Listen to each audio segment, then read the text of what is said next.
दर्शकों, इस वक्त मैं खड़ा हुआ हूँ शंकरगढ़ थाने के ही भड़ीवार गांव में। ये प्रयागराज के यमुना पार में लगता है और ये जो एरिया है ना, ये मध्य प्रदेश के बॉर्डर से भी सटा हुआ है।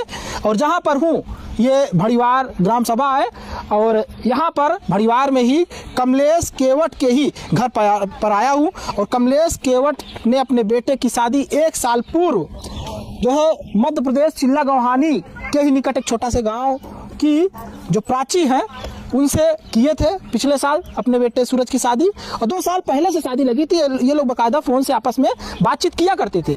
2 साल जब बातचीत कर लिया, फिर उसके बाद बीते साल इनकी सूरज की प्राची से इनकी पत्नी से शादी हुआ था।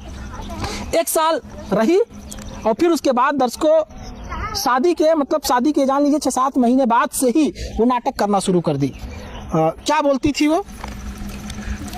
साथ में सोती नहीं थी? यही बोलती थी कि मेरे को टच मत करो। हाँ, शादी के 6 महीने बाद। हाँ बोली कि मेरे को टच मत करो, तुमसे कोई मतलब नहीं है, तुम अलग लेटो मैं अलग। तो मैंने बोला ठीक है। हाँ। मतलब आपके साथ संबंध नहीं बनाना चाहती, फिजिकल रिलेशन नहीं बनाना चाहती वो जी ना? तो आप पूछे थे कि क्यों ऐसा कर रही हो, किसकी सजा दे रही हो उनको? तो पूछा था मैंने, तो बोला कि बस मेरे को गुस्सा है, मैं नहीं रहूंगी। अच्छा, और क्या बोलती थी? और बस कुछ नहीं बोलती थी, ना तो खाना बना के देती थी ना कुछ भी। मैं तो रायपुर में जब लेके गया था उसको। अच्छा, छत्तीसगढ़ के रायपुर में भी जा चुके हैं? हाँ, हम उसको लेके गए थे। क्योंकि यहाँ बोलती थी कि आपकी माँ जो है हमको मानती नहीं, आपकी माँ झगड़ा करती है, इसे ये बोलती थी ना? यही बोलती थी सर। और फिर उसके बाद आप जानबूझ के अपने बेटे के साथ भेज दी कि ले जाओ इसको बाहर। हम ये सोचे कि खुशहाल रहो बस जी ना? हम यही सोचे कि यहाँ पर हम लड़ाई झगड़ा करते हैं, वहाँ जाएगी तो अच्छे से रहेंगे तो हम भी सुनेंगे कि हाँ अच्छे से है। फिर 15-20 दिन गए के बाद बात की, उसके बाद बोली इसको कि तुम मेरे मम्मी पापा से बात मत करना और हम तुम्हारे मम्मी पापा से कोई संबंध नहीं रखेंगे, ना किसी रिश्तेदार से।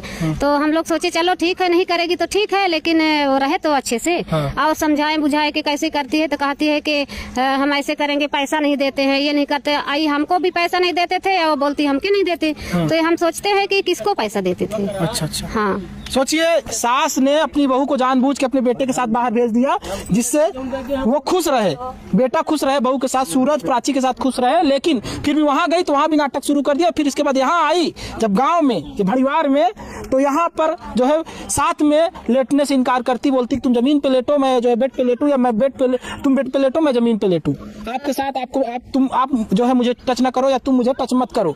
इस तरह से प्राची बोलती थी। और अब जो है खबर है दर्शकों, अब खबर यह है कि अभी बीते 13 तारीख को शाम को 5 से 6 बजे के आसपास वो पति को बोलती है जाओ कुछ सामान लेकर आओ बाहर से। जैसे ही जाते हैं फिर उसके बाद वो सामान पैक करके जो भी गहना वगैरह रहता है उसको लेकर के बता रहे हैं ये लोग कि चली गई। और नेक्स्ट डे फोन करके ये बोलती है कि तुम जो है अपना देखो, जहां हूं मैं खुश हूं।